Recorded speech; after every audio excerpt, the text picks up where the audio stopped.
भुवनेश्वर में 3 दिन का प्रवासी भारतीय दिवस सम्मेलन, पीएम मोदी करेंगे उद्घाटन। ओडिशा की राजधानी भुवनेश्वर में 3 दिवसीय प्रवासी भारतीय दिवस कार्यक्रम की शुरुआत हो गई है, जिसमें 50 देश के गणमान्य इस कार्यक्रम में शिरकत कर रहे हैं। प्रधानमंत्री नरेंद्र मोदी 9 जनवरी को इसका उद्घाटन करेंगे, जबकि राष्ट्रपति द्रौपदी मुर्मू 10 जनवरी को समापन भाषण देंगी। त्रिनिदाद और टोबैगो की राष्ट्रपति क्रिस्टीन कार्ला कंगालू का डिजिटल संबोधन भी होगा। सम्मेलन का विषय विकसित भारत में प्रवासी भारतीयों का योगदान है।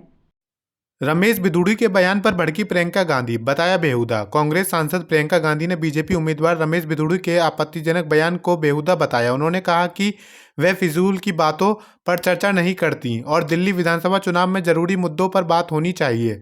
बिधूड़ी ने प्रियंका गांधी को लेकर एक विवादित टिप्पणी की थी, जो सोशल मीडिया पर वायरल हो गई थी, जिसमें वे कहते नजर आ रहे हैं कि कालका जी की सड़कों पर प्रियंका गांधी के गालों जैसा बना देंगे। देश में बिगड़ती स्थिति पर अब खालिदा जिया ने देश छोड़ा। बांग्लादेश में पिछले 1 साल से हालात बिगड़े हुए हैं, जिससे सरकार के खिलाफ छात्र आंदोलन, पाकिस्तानी सेना की वापसी और अल्पसंख्यकों के खिलाफ हिंसा जैसी घटनाएं हो रही हैं।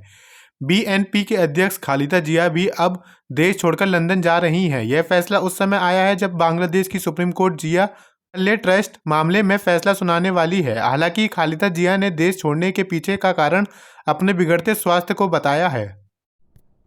नितिन गडकरी ने कैशलेस उपचार योजना का ऐलान किया। केंद्रीय मंत्री नितिन गडकरी ने कैशलेस उपचार योजना की घोषणा की। इसके तहत यदि पुलिस को हादसे की 24 घंटे के अंदर सूचना दी जाती है, सरकार 1.5 लाख रुपए तक का इलाज का खर्च उठाएगी। यह योजना सड़क दुर्घटनाओं, हिट एंड रन मामलों समेत सभी श्रेणियों पर लागू होगी। हिट एंड रन मामलों में पीड़ित परिवारों को 2 लाख रुपए तक का मुआवजा मिलेगा। इस एक चुनाव विधेयक पर जेपीसी की पहली बैठक में अहम सहमति बनाने की कोशिश। संयुक्त संसदीय कमेटी जेपीसी की पहली बैठक आज हुई, जिसमें भाजपा सांसद और समिति के अध्यक्ष पीपी चौधरी ने सभी पक्षों के बीच अहम सहमति बनाने का लक्ष्य बताया। उन्होंने कहा कि सभी राजनीतिक दलों, नागरिक समाज और न्यायपालिका में से राय ली जाएगी और विधायकों की निष्पक्ष जांच की जाएगी। उनका उद्देश्य राष्ट्र हित में पारदर्शी तरीके से आम सहित बनाना है। महाकुंभ के लिए उत्तर रेलवे ने शुरू की 5 विशेष ट्रेनें। महाकुंभ 2025 के सफल आयोजन के लिए भारतीय रेलवे ने अपनी तैयारियां पूरी कर ली हैं। उत्तर मध्य रेलवे द्वारा 5 विशेष ट्रेनों का संचालन किया जाएगा, ताकि श्रद्धालु आसानी से प्रयागराज पहुंच सकें। इन ट्रेनों में सहरसा टुंडला, सहरसा भिंड, रक्सौल टुंडला और धनबाद टुंडला शामिल हैं। ये ट्रेनें कुंभ मेला के दौरान श्रद्धालुओं को सुरक्षित और सुगम यात्रा सुविधा प्रदान करेंगी। राउत का दावा, एनसीपी में फूट डालने की कोशिश कर रही अजीत पवार की पार्टी। शिवसेना यूबीटी के सांसद संजय राउत ने महाराष्ट्र की राजनीति में हलचल मचाते हुए दावा किया कि उप मुख्यमंत्री अजीत पवार के नेतृत्व वाली एनसीपी शरद पवार की एनसीपी में फूट डालने की कोशिश कर रही है। उन्होंने कहा कि अजीत पवार की पार्टी शरद पवार के सांसदों को तोड़ने और केंद्रीय मंत्रिमंडल में स्थान देने का प्रलोभन दे रही है।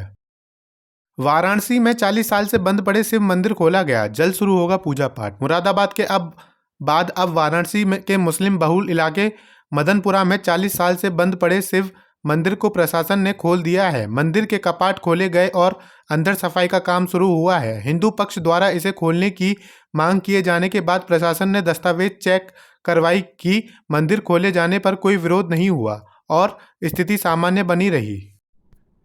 दानिश अली ने प्रणब मुखर्जी के स्मारक पर सरकार को लताड़ा। कांग्रेस नेता दानिश अली ने राजघाट में पूर्व राष्ट्रपति प्रणब मुखर्जी के नाम पर स्मारक बनाने की केंद्र सरकार के फैसले पर कड़ी प्रतिक्रिया दी है। उन्होंने इसे राजनीतिक करने का आरोप लगाते हुए कहा कि यह प्रणब मुखर्जी को उनके संघ प्रेम का उपहार है। अली ने कहा कि मोदी सरकार ने आर्थिक क्रांति लाने वाले पीएम मनमोहन सिंह के लिए राजघाट पर स्मारक की मांग को ठुकराया, जो घिनौनी राजनीति का उदाहरण है। रामगिरी महाराज का विवादित बयान, वंदे मातरम का राष्ट्रगान बनाने की मांग। धर्मगुरु रामगिरी महाराज ने एक बार फिर विवादित बयान दिया है। उन्होंने कहा कि भारत का राष्ट्रगान जनगण मन नहीं बल्कि वंदे मातरम होना चाहिए। उनका तर्क था कि जनगण मन ब्रिटिश शासक जॉर्ज पंचम के सामने गाया गया था, जो भारत के साथ अन्याय है। उन्होंने वंदे मातरम को राष्ट्रगान बनाने की जोरदार मांग की है।